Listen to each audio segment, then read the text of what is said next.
Welcome to Stronger Together, Voices United. I'm Dara Starr Tucker of Radio Free 102.3 FM KJLH. When we talk about immigration justice, too often the focus stays on crisis management, who's being detained, who's being deported, who's being left out. But justice goes beyond simply reacting to harm. It involves combating systems that protect, empower, and allow communities to thrive. Here in Los Angeles, community groups are leading the way. They're not only stepping in where the government fails, they're creating bold visions for what real, long-term immigrant justice could look like. I'm joined by Yesssina and Jessica Martinez, both with the Council of Mexican Federations in North America. The Council of Mexican Federations in North America, or COFEM, empowers Mexican immigrants through advocacy, education, civic engagement, and leadership development to strengthen communities across the U.S. and Mexico. Yesssina is the communications coordinator for COFEM, and Jessica Martinez is the director of programs and development. I'm also joined by Univision anchor Yarel Ramos, who reports on these pressing issues in her community daily. Here's our conversation. Can you all start out by telling us a little bit about the work that COFEM is doing right now in the community? Yeah, I can start us off.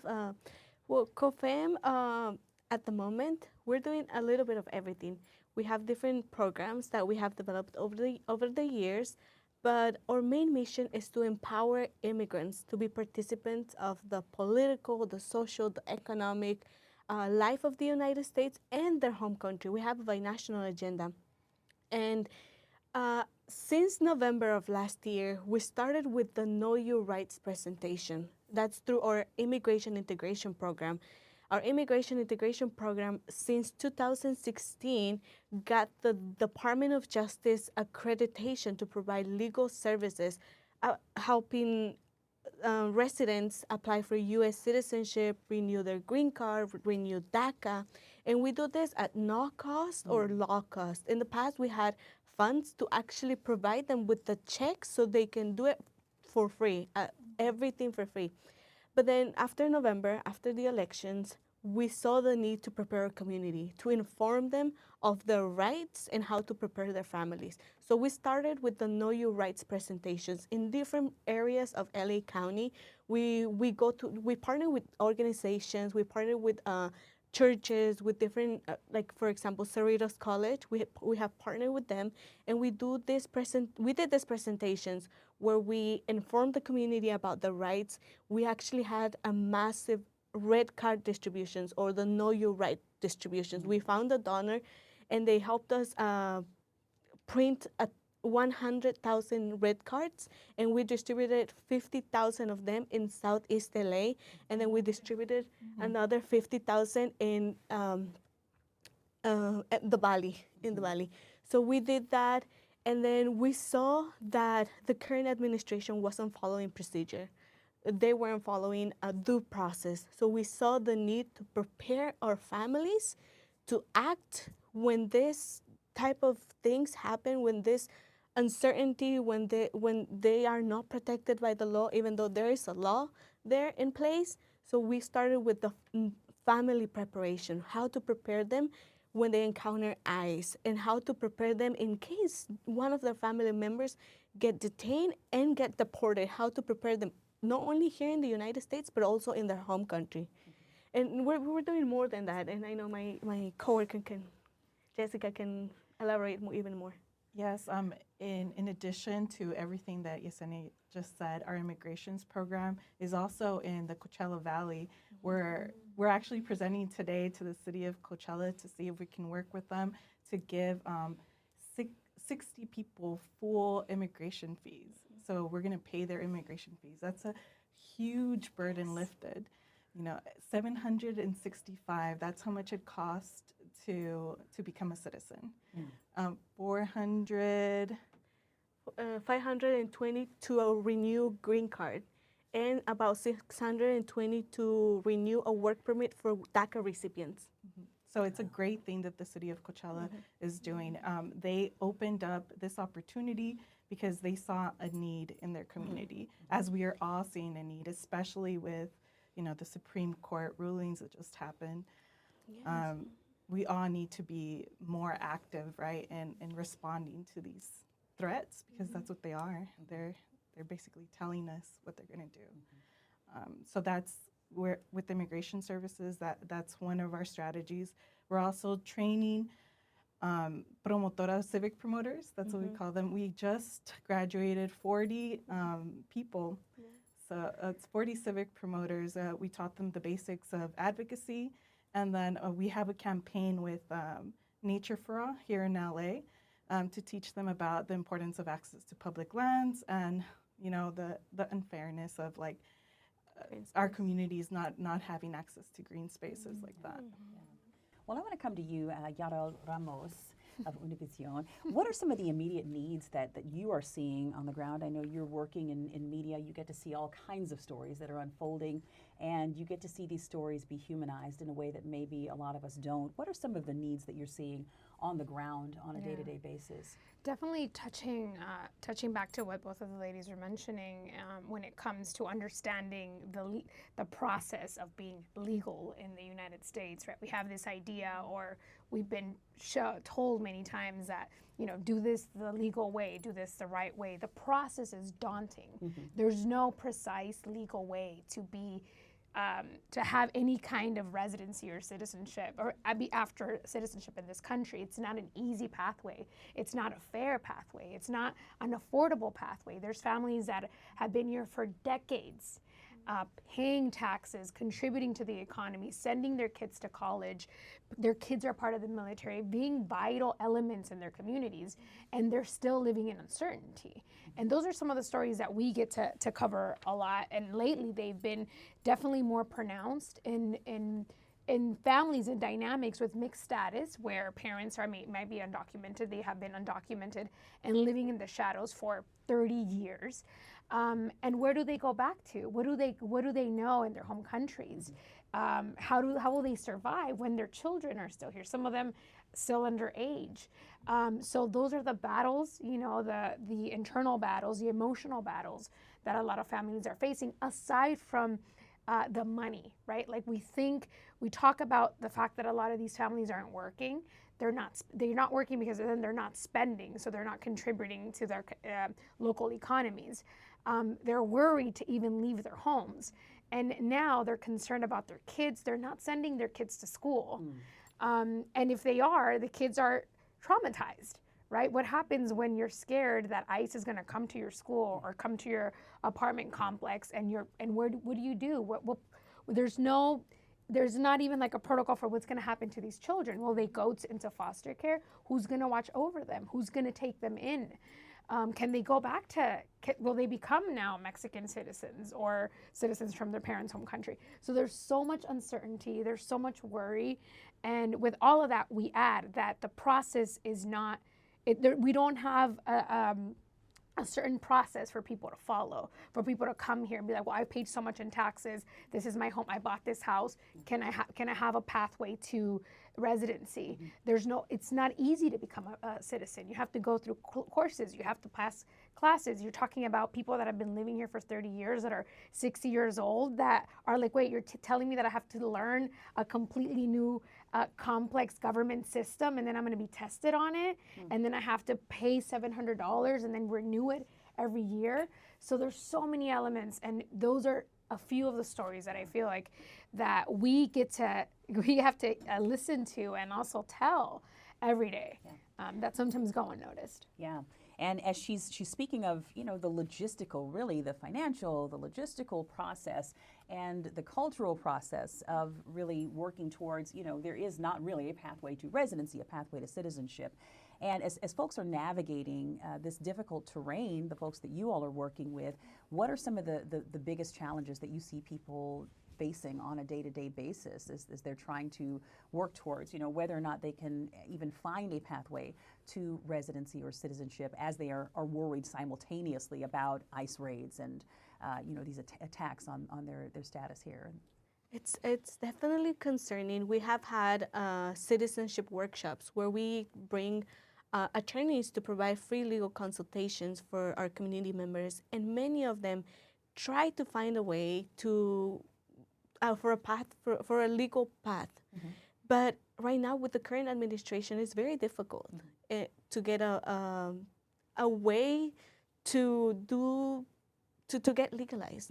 And our community, even though they want to do it, even though they're ready to sacrifice, if it's economic, if it's something with the family, they're ready to do it. But because there are so many barriers, it's so difficult. And if we start a case, they may get an NTA, a notice to appear to a court, or they get in removal procedures.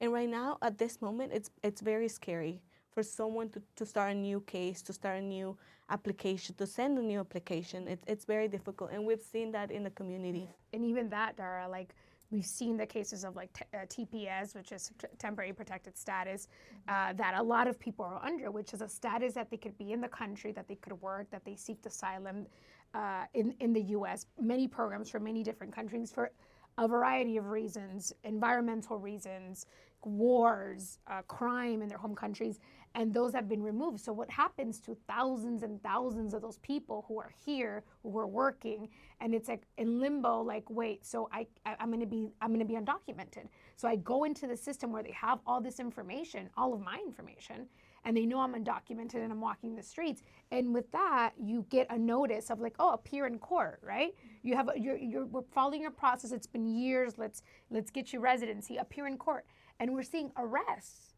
at courts every day. So a lot of people are not even going to their court hearings. They're not presenting their cases in front of a judge. We forget that when people do that, it's so much paperwork. It's references. It's taking their kids out of school. It's missing work. It's their survival. There's no sense of like even thriving for these communities. They're just trying to survive. And when you remove all these things and you create more obstacles, I mean, this is what we're seeing, just the cruelty and also the uncertainty that they're feeling. Yeah, absolutely.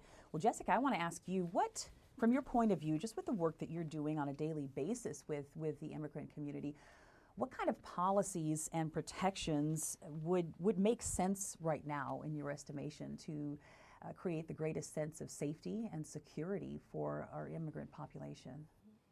We're in like various coalitions. The coalition that we're here in LA County is IRLA. We've worked towards a lot of protections. I know that Yesssina can speak more to it since she represents us in IRLA, and she's basically our de facto policy lead for immigration. But for our communities to be safe, I think they need to feel that their basic needs are being met, right? So that to know that they're not going to get evicted from their apartment or their house, to know that they're going to have a job so that they can buy food for their family. So things like rent subsidies and making sure that all the food pantries are stocked for this incoming like need, basically. So policies that ensure those protections are in place, I think those are the ones that we need right now. So stuff that can protect our immigrant community.